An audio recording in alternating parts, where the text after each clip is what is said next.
Hi friends, ఎలా ఉన్నారు? ఈరోజు వీడియో ఏంటి అంటే చూస్తున్నారు కదా, మిరపకాయ బజ్జీ. అయితే ఈ మిరపకాయ బజ్జీ మనం ఎక్కడ కూడా రాజీ పడకుండా టేస్ట్లో, అలానే ఆయిల్ ఫ్రై చేయకుండా షాలో ఫ్రై చేసి టేస్ట్ అయితే నెక్స్ట్ లెవెల్లో ఉండేటట్టు ఇది ఎలా చేయాలో ఏంటో ప్రాసెస్లోకి అయితే వెళ్ళిపోదాం. అయితే ఇది కనుక పిల్లలకి ఇలా చేసి పెట్టారంటే పిల్లలు అయితే వద్దనకుండా తింటారు. ఇవ్వండి, దానికోసం ఫస్ట్ అయితే ఇలా బజ్జీ మిర్చి అయితే ఒక 2 మిర్చి తీసుకుని ఇలా కట్ చేశాను అనమాట, పొడవుగా. చూడండి, మనం పూర్తిగా ఉంచేయకుండా ఇలా కట్ చేసి సన్నగా ర్యాపర్స్లో కట్ చేసి రెడీ చేసి పెట్టుకుంటే దీనికి 1 కప్పు శనగపిండి సరిపోతుంది. ఆ కప్పు శనగపిండికి టేస్ట్కి తగ్గ సాల్టు, అలానే కాస్త కలర్ కోసం రెడ్ చిల్లీ పౌడర్, అలాగే కాస్తంత అల్లం వెల్లుల్లి పేస్టు, కాస్త ధనియా పొడి, కాస్త జీరా పొడి, కాస్త వాము పొడి, ఇవి వేసేసి వీటితో పాటు కాస్తే వంట సోడా అయితే వేసుకోవాలి. ఎందుకంటే మనం ఇది తవా ఫ్రై చేసుకుంటాం కాబట్టి పొంగదు బాగా. సో కాస్త వేయకపోతే అవ్వదు. ఇంక ఇదిలో మిక్స్ చేసుకున్నాం కదా, ఇప్పుడు ఇందులో అయితే వాటర్ వేసుకుందాం. కాస్త జారుగా మనం ఎప్పుడు బజ్జీ పిండి ఎలా అయితే కలుపుకుంటామో అలానే కలుపుకోవాలి. బజ్జీ పిండిలా మిక్స్ చేసుకున్నాక ఇలాగా తవా అయితే వేడి చేసుకోవడానికి పెట్టుకున్నాను. ఫస్ట్ అయితే తవా మీద కాస్త ఆయిల్ అయితే వేద్దాం. మరీ ఎక్కువ వేయాల్సిన అవసరం అయితే లేదు.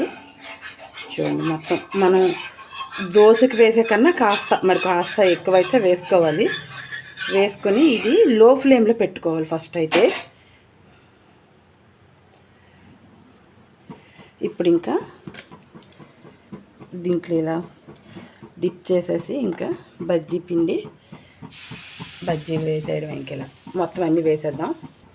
ఇప్పుడు ఇంకా తవా మొత్తం ఇలా వేసాక హై ఫ్లేమ్లో పెట్టుకుని ఆయిల్ మొత్తం ఇలా ఒక్కసారి ఈ తవా అనేది ఇలా అనుకున్నామంటే మొత్తం ఆయిల్ అంతా 4 పక్కల మనకి అవుతుంది కదా.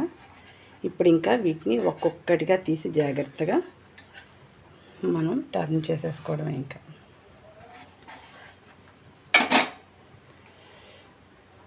చూస్తున్నారు కదా ఎంత బాగా అయిపోయిందో.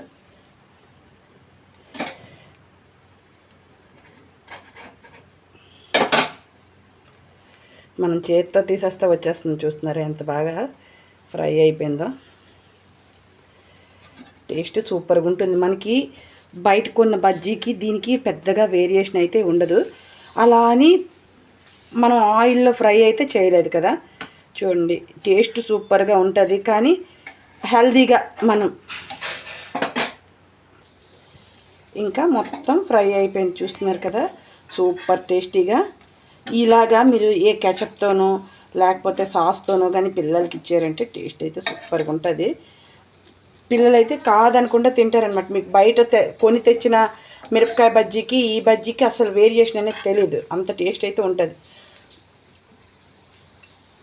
ఓకే ఫ్రెండ్స్, ఈ వీడియో కనుక మీకు నచ్చితే లైక్ చేయండి, షేర్ చేయండి, సబ్స్క్రైబ్ చేయండి, ట్రై చేయండి, కామెంట్ చేయండి. Watch our channel Keerthi creatives.